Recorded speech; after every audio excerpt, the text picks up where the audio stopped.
नमस्कार। ज्योतिष के भाव रहस्य के तीसरे वीडियो में आपका स्वागत है। मेरा नाम नैना भटनागर है। आज हम तीसरे भाव के बारे में बात करेंगे। तीसरा भाव एक बहुत ही आवश्यक भाव है। ये तो सारे ही भाव आवश्यक भाव हैं और ज़रूरी है कि हम जन्मपत्री को समझने के लिए सारे भावों के सारे रहस्यों को अच्छी तरह समझें। तीसरे घर के कई प्रचलित अर्थ हैं, जिसमें है यात्रा, किसी भी तरीके की का लिखित आदान प्रदान और सहोदर। सहोदर यानी कि छोटा भाई या बहन। तो हमारे जितने भी छोटे भाई बहन आते हैं वो हम तीसरे घर से ही देखते हैं। इसके अतिरिक्त तीसरा घर पराक्रम का भाव माना जाता है। जातक में कितनी शक्ति है, कितनी मानसिक शक्ति है, वो किसी भी काम को करने के लिए कितनी हिम्मत रखते हैं।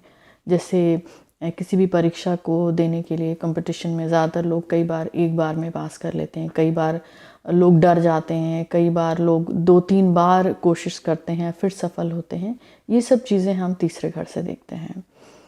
तीसरा घर किसी भी तरीके के कम्युनिकेशन का बहुत ही ज़रूरी घर है, यानी किसी भी तरीके का लिखित आदान प्रदान, जैसे ईमेल, मैसेजेस, टेक्स्ट मैसेजेस, किसी भी तरीके का ईमेल, पत्राचार, ये सारा हम इसी से देखते हैं। यहाँ तक कि जितने भी कॉन्ट्रैक्ट होते हैं, यानी नौकरी करने के लिए आप जो कॉन्ट्रैक्ट साइन करते हैं वो भी तीसरे घर के लिए है। तीसरे घर से जब हम वीज़ा लेने जाते हैं वो भी तीसरा घर उसमें बहुत ज़रूरी है। तीसरा घर आप जब भी घर से बाहर निकलते हैं आपका तीसरा घर ज़रूर एक्टिव होता है उस समय, इसलिए तीसरा घर बहुत महत्वपूर्ण है। घर से बाहर निकलने का अर्थ है तीसरे घर का एक्टिव होना, इसीलिए यात्रा के लिए ये प्रमुख स्थान है।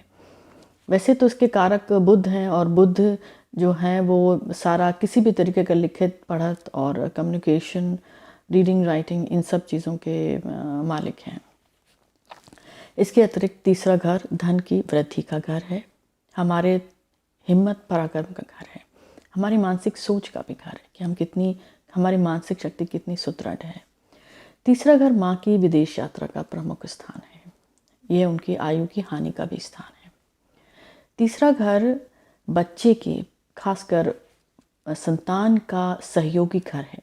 बच्चे के जन्म में तीसरा घर एक सहयोगी घर माना जाता है। तीसरा घर हमारे मामा के कर्म स्थान भी है। तीसरे घर से हम ये भी देख सकते हैं कि हमारा जीवन साथी क्या हमारे अड़ोस पड़ोस से आएगा या दूर से आएगा। तीसरा घर पिता की दिक्कतों का घर है। ये उनके, अगर देखें तो हम उनके व्यवसाय को अगर देखना चाहते हैं कि वो व्यवसाय कैसा करेंगे, ये उसका भी घर है। तीसरा घर हमारे पिता का अपनी पत्नी से संबंध, यानी हमारी माँ से कैसा संबंध रहेगा, ये उसका भी घर है। तीसरा घर नौकरी के मामले में एक मुश्किल घर है, क्योंकि जो नौकरी है उसमें जो अवरोध है उसका ये घर माना जाता है। जो भी स्थानांतरण होते हैं उसके लिए भी तीसरा घर बहुत महत्वपूर्ण है, उसका अध्ययन करना ज़रूरी है। तीसरे घर से हम नौकरी में आने वाली दिक्कतें, स्थानांतरण, नौकरी का जाना, ये सब भी देखते हैं। और इसके अतिरिक्त तीसरा घर बड़े भाई के मनोरंजन का घर है, उनकी पहली संतान का भी घर है, उनके प्रेम का भी घर है। तो आप तीसरे घर से ये भी देख सकते हैं कि क्या आपके बड़े भाई या बहन का प्रेम विवाह होगा। ये रहे तीसरा घर। तीसरे घर में यदि चंद्रमा, राहु और शनि बैठते हैं तो या तो भाई बहन होते नहीं, और अगर भावेश मजबूत है तो फिर उस स्थिति में संबंध अच्छे नहीं होते हैं। तीसरे घर में ज़्यादातर जो मेलेफिक घर हैं, मेलेफिक ग्रह हैं, उनको सुदृढ़ माना जाता है। जैसे कि शनि, राहु, केतु, मंगल तीसरे घर में मजबूत माने जाते हैं, क्योंकि मानते हैं, वैदिक में मानते हैं कि जो दुष्ट ग्रह है वो दुष्ट स्थान में मजबूत होता है। तो ये रहे तीसरे घर के कुछ रहस्य।